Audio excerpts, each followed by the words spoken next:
Okay, PJNet Live, Dale Didway standing by in the green room. Our studio is up and running. All cameras aimed, in focus, turned on, ready to go, transferring to Studio 5 in 5, 4, 3, 2, 1. Well, good evening. Welcome to Renew US. It's Tuesday night, a special Tuesday night. Well, every Tuesday night is, in fact, very special because one of our weekly guests, and we've got some good ones, but among the very best is Dale Didway. He is waiting in the green room as we speak. I was talking to him, and I'm a little shook up, folks. His blog was so powerful today. It was very hard not the emotions just pour out, and I can't wait to get into it. And folks, get ready because there's going to be fireworks. Dale, good job, just good job. Thank you. One of the things, I teach small group Bible studies, and one of the things that I kind of dread are those times of the year, such as Easter and Christmas. And I don't say dread. My challenge is, what new thing could possibly be told at our age, year after year, about Easter or Christmas? Now, we're approaching the 4th of July. Mm-hmm. And I get ready to read your blog and go, oh yeah, 4th of July, yeah, Dale's going to do the, But I am still shaking, having read your blog. It's that good. I don't have it pulled up in front of me. You start out, well, tell us about your blog, Dale, please. I really want to share this. Well, thank you. That's quite a compliment. I'm patriotic. I think I am. I like to think I am. So I just get a little frustrated when I see craziness in the country and liberals who have just lost their mind, who want to apologize for our country and who are not American and who want to, us to do other things, the apology tours. I just get tired of that. I'm thankful for our president who's in there now, who is not apologetic for being American. And so, I start out that route about, entertainers and actors who used to be patriotic and now they're just disgusting. There's a few good ones left. I mean, you have Clint Eastwood who's given the finger to all the liberals and going to go film in Georgia, which is fantastic. and you have Bruce Willis and guys like that who are very patriotic, very American. And then I miss the days of John Wayne. Mm-hmm. I miss his character and what his movies stood for because they're always American. Mm-hmm. And then I incorporated that little video about him talking about America. Yeah. We've actually played a different version of that video. We play it often here on PJNet Live for our videos, and it stirs your heart. It really does. Yeah, and then my favorite line is, I'd love to see John Wayne punch Robert De Niro right in the Oscar because I can't stand that piece of garbage, and I'll never watch any more of his movies ever.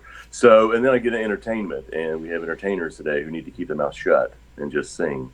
But guys like Elvis, who always sang something patriotic in his concerts, always one or two songs, always.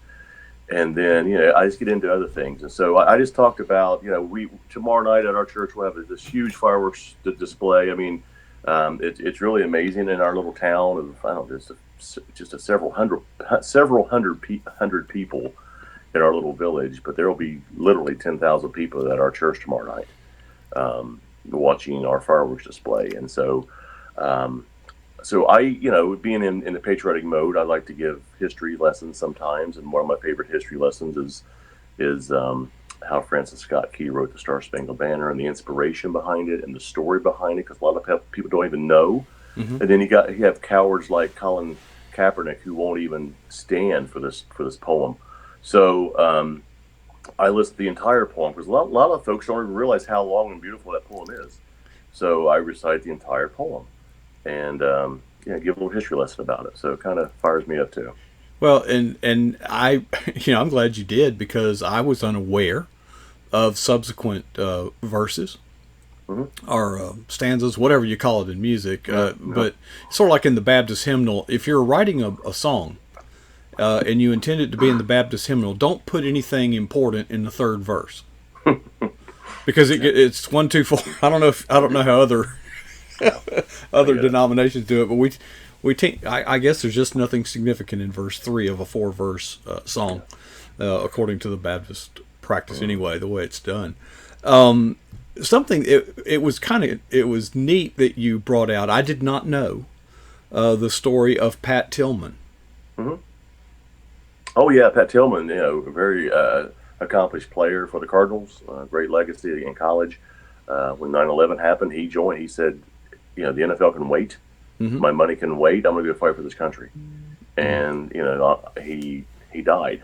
Yeah. And so guys like Kaepernick can still play, or he can't play anymore, but can express their freedom of expression. So we had a real hero, a real athlete who gave his life so a coward can kneel. Yeah. And the gloves came off in your blog, Dale. Normally you name names, and I did a little research on Pat Tillman. Mm-hmm. He died by friendly fire. Did you know that? Oh, yeah. I'm very aware of the story. Yeah. I mean, if there's anybody that could be bitter, or any family that could be bitter, or any legacy that could be tainted, but no, he gave, and I mean, it's very moving. And then I find out. Well, I stopped buying Nike a long time ago when that, as you say, he's just a coward. He's hiding. I wish he was just doing a publicity stunt, but I think he really buys into his own con. Mm-hmm. But people like Pat Tillman fought and died so that he can disgrace himself and the American flag the way he does, and then be lifted up by Hollywood and by liberals. It gets so much worse. Okay, it gets so much worse because here lately, I don't know if you've noticed on social media that Nike. Now, first of all, I mean, if I was in Nike, I would just be embarrassed at the decision that was made with that. But they were going to come out with a 4th of July American, thing, and they put the original American flag, the one that Betsy Ross designed. The one that's in my blog, the picture, yeah. And Kaepernick it's like he contacts Nike and says, well, for some people that's a symbol of slave ownership and all that, and they would find it offensive. Well, wait a minute. Some people. What about the rest of us? Some people are offended that the LGBT flag is flown, but it's a freedom that I would, as Pat Tillman did, I would fight for. But he calls them, and Nike backs down, and literally they had already shipped them to the store, Dale. Oh, I know. So. And they pulled them back because Kaepernick thought it might be offensive to some people. Yeah, I think you're starting to see a movement to take, to be patriotic again, and it's slowly creeping in, and it's coming back, and that's exciting. And we have people like President Trump to thank for that because he's leading the charge, and people are getting tired of it, and we just have to keep putting out blogs like I'm not saying it's me, but we need to band together and do this stuff, and Twitter's great for that. There's a lot of patriotic people on Twitter. Mm-hmm. I had a lot of comments tonight, so it's very encouraging. Well, I ran across an article, and I'm going to try to find it if I can, but my computer's not cooperating whatsoever, so I won't. But I found it in the Washington Examiner, and it says here the Arizona governor is pulling the tax incentives for Nike after they canceled the American flag shoot. So the governor in Arizona says, okay. In fact, he's quoted in there, they've made their decision and we've made ours. Yeah, and I think I pointed out to you earlier when we were off the air that he'll be ripped apart for that decision. But then you have AOC, who basically does the same thing to Amazon in New York, and she's hailed a hero. Mm-hmm. It's a complete double standard there, because liberalism is a sick, un-American disease. That's all it is. I used to complain. I mean, the topics that I used to grieve about were that my soul grieves when holidays such as the 4th of July and Memorial Day specifically are treated by the culture as kind of a day off, an excuse to go get drunk, cook barbecue. I wonder it concerns me. And you're having all this fun and frolic, how much of your time is devoted to meditating and thinking about the real meaning of those national holidays? They're very somber. Oh yeah, it's just education. People don't really know what was sacrificed. I wasn't there. I didn't live through it, but I've read and studied about it. I've seen movies about it, and I'm aware of it. And we have a lot of folks in our church who were involved in that. So. Well, there's certainly nothing wrong with celebrating on the 4th of July. I mean, fireworks, parades, waving flags. There's nothing wrong with that. No, it's awesome. In fact, yeah, our church actually, I was involved in their little fireworks display. I'm gonna say 30 some years ago. It started out in the backyard of my wife's parents. They set off fireworks. Maybe 60 people came. Were invited. And it grew and grew and grew to where we moved to the church. Several more men became involved, and it kept growing and growing and growing.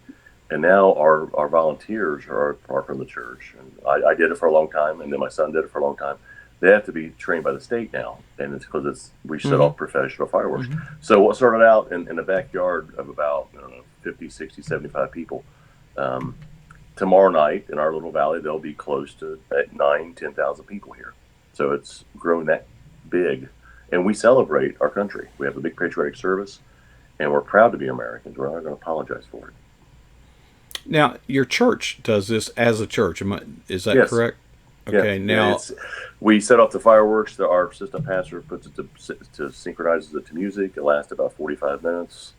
It's after, and people are already. There are cars already in our parking lot to get a good seat already, and there'll be thousands of people in our little community tomorrow night. So you have, it started out kind of small, but I haven't been involved, but I had a friend who was on the pyrotechnic staff, and those things get kind of expensive, don't they? Very. Yes. Little church of 300. No, we run about 500-600, but we built a new sanctuary. We don't owe a dime on it. It's just through tithing and through giving. And the same way, our board is generous, and you give and give and give, and you return, and you give and you get in return. So that's the approach there. We don't owe anything on our building. We built a multi-million-dollar facility. Don't owe a dime on it. So our board opts to buy fireworks every year, and the whole community is aware, and they all come out and they're ministered to. That for maybe one time a year, somebody's going to hear it. So it's worth it. Well, and it's good that you get involved with the community, and people associate your church with, good things, because the popular culture tends to think that we're hate mongers of some kind. And we haven't had any problems, but we have security there. Well, there'll be police there, there'll be sheriffs there, there'll be state patrol there. So it'll be a fun night. Come on out next year. Okay. We'll do it. Your blog does something very interesting. I always think I'm to the point where I kind of know what to expect, but every week you kind of surprise me with something. The resurrection in the 4th of July. Yeah. Why not? The message is there from the song. And I from Francis Scott Key, he watched as our fort was being bombed and battered all night long, and he thought for sure that there was no way, or that we would win this battle, would just be destroyed. And then then came the morning, right? And oh, say, can you see by the dawn's early light? So the light came in. He sees the flag waving and realizes we won the victory. Wow, that's got to be chilling. So the same thing, as Christians, we take our beating every day, and through the night, sometimes it looks grim, can be bleak at night, but then, and then Christ was battered and Christ was crucified, and then came the morning. 3 days later, then came the morning. So he rose, the victory flag was waved, and we're victorious. So there's a little correlation there that I kind of just popped in my mind. I like it. I've never thought of it that way. I don't know if it was that battle or another one, but I think it was that one, where one of the patriots, one of the Americans, was brought, came to the British trying to negotiate the release of some in a prisoner exchange, the kind of things that usually happen during wartime. That was it. Yeah, and they told him of the plan to basically bombard, and said, look, go back to your people and tell them, look, this is a senseless waste of life. All you have to do to save lives, you'll be treated honorably, is just strike that flag and restore the Union Jack, and there'll be no death. No. And these guys, that must have been a horrible night. Well, it had to be, because it's a very similar thing, because Francis Scott Key went aboard to try to negotiate the release of his friend, and they took him back to his ship, but they guarded him because they heard of the plan. So they let them. They were on their ship, but they were safe, but they couldn't talk to anybody. So that's why he just kind of watched it unfold, and then was inspired and wrote that poem. It must be horrible to watch that and know that there's just nothing you can do. In a way, I'd rather be in it, receiving it, than to be afar off watching my friends and can't help them in any way. Yeah, I guess the only thing he could do was write. And so he wrote a wonderful, beautiful written poem, which is now our national anthem that a lot of people who need to leave this country won't honor. So it's their freedom to do that. But Pat Tillman died for that reason. So in my opinion, if they don't like it, don't kneel, just leave. Yeah. That's my opinion, and I'm entitled to that opinion too. Yeah. Well, when this first came out, we've always had people who protest this burning flags, for example. I mean, that really rips my heart. But to me, as a football coach, the players don't get to decide what color socks to wear. They don't get to decide what color helmet or jersey. They're part of a team. So I place the blame not on Kaepernick, although I certainly don't like it. But I would, if I were the coach, I would tell Kaepernick, look, I understand that you hold an opinion, okay, and I disagree with it. So here's what do. Go back in the locker room, change into your street clothes, go outside of the stadium. There's a box office there. They sell tickets. Purchase a ticket with all this money we've been giving you. And up in the stands, if you want to do your own thing, that's your right as an American. Now, on the other hand, I could more respect a coach that says we're all going to kneel.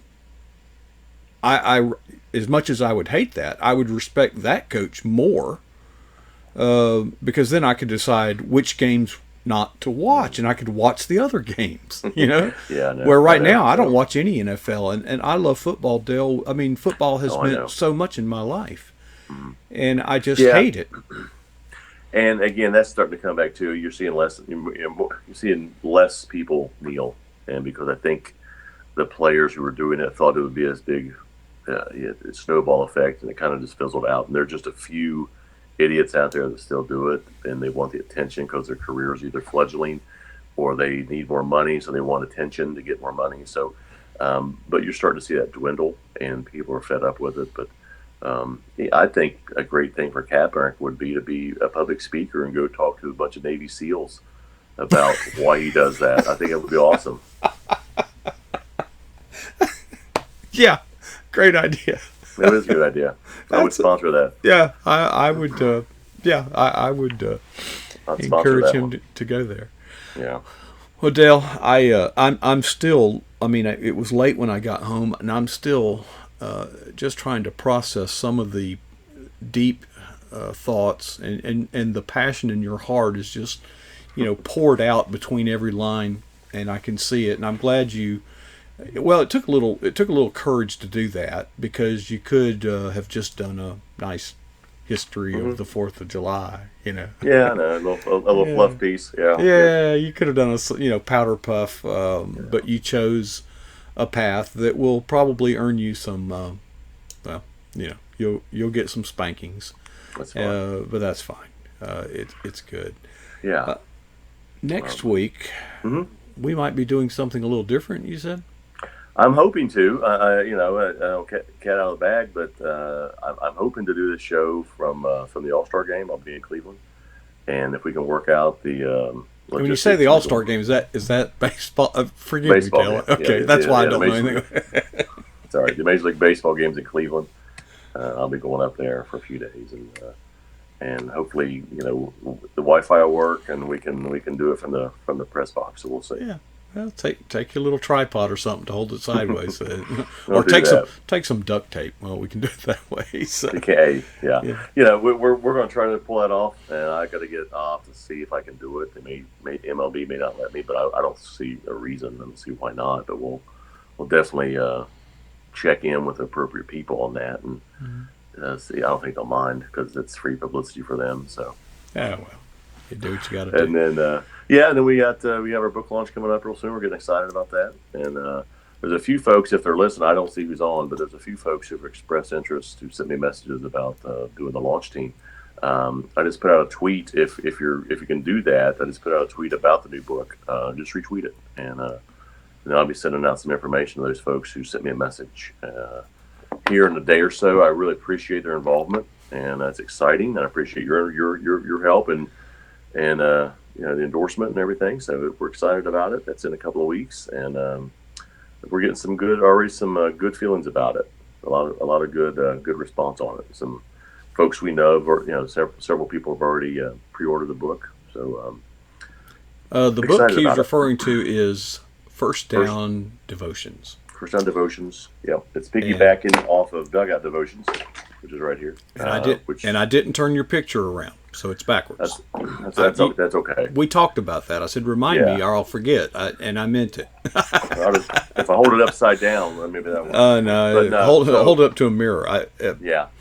So First Down Devotions, obviously, is from New Hope Publishers. It's doing really well. We've had a good turnout with Dugout. We're hoping to carry on that. I mean, Amazon has me as a best-selling author on Amazon now, so that's exciting, because it's done really well. And it's just been a fun time. And then we're working on a couple other projects in the making. They're in backwards now, so I can hold it up now, right? Can you read it now? Yeah, hold it a little bit closer to your other way. There you go. There we go. Dugout Devotions. That's Dugout Devotions. So, So we're excited about First Down, and so we're working on a couple more projects. If you're an Alabama football fan, you're going to be excited. If you're an Auburn football fan, you're going to be excited. And then we're working on volumes 2 of Dugout and First Down to be out in 2021, I believe. So we're already working 2 years out. I don't know how you get it done. I really don't. Well, I'll tell you what right here. Yeah, well, and yeah, that's my favorite. One of my favorort mugs, by the way. This is one of those Alcatraz tin cups from Alcatraz out in San Francisco. So. All right, so okay. Well, while we're on favorite mugs, okay, that says Mark. Yeah, Mark. I see it. Okay, that's on the front, and then on the back. Oh, I love it, Dad. Yeah, best dad. Best dad. That's awesome. So my daughter I have like 19 different mugs. So. Well, the funny thing is if you've been here before, this is the mug. This is the most impractical coffee mug I have ever seen. Why anybody would buy this mug is beyond my utter comprehension. It's big, it's fat, it won't fit in a cup holder in your automobile. Start there. That disqualifies it. Okay. But at least my daughter knows it's stainless steel. A lot of these travel mugs, they may be stainless steel on the outside. Okay. Now, stainless steel is good because you're old enough to know. Back in the old days, in a hospital, the bedpans were made out of stainless steel because they could be sterilized. Today, they use plastic because it could be recycled. And if you'll look on the inside of some of the stainless steel coffee mugs, it's, well, recycled plastic. So it's still a bedpan. It's still you got it. So well, thanks for the compliment on the blog. I kind of like it too. I don't say that about a lot of my stuff because a lot of my blogs I'm kind of a little self-conscious about it, and I think nobody's gonna like this. But I kind of like this one because, again, if you can work John Wayne and Elvis into a blog, it's going to be a good blog. The only thing I didn't include was bacon.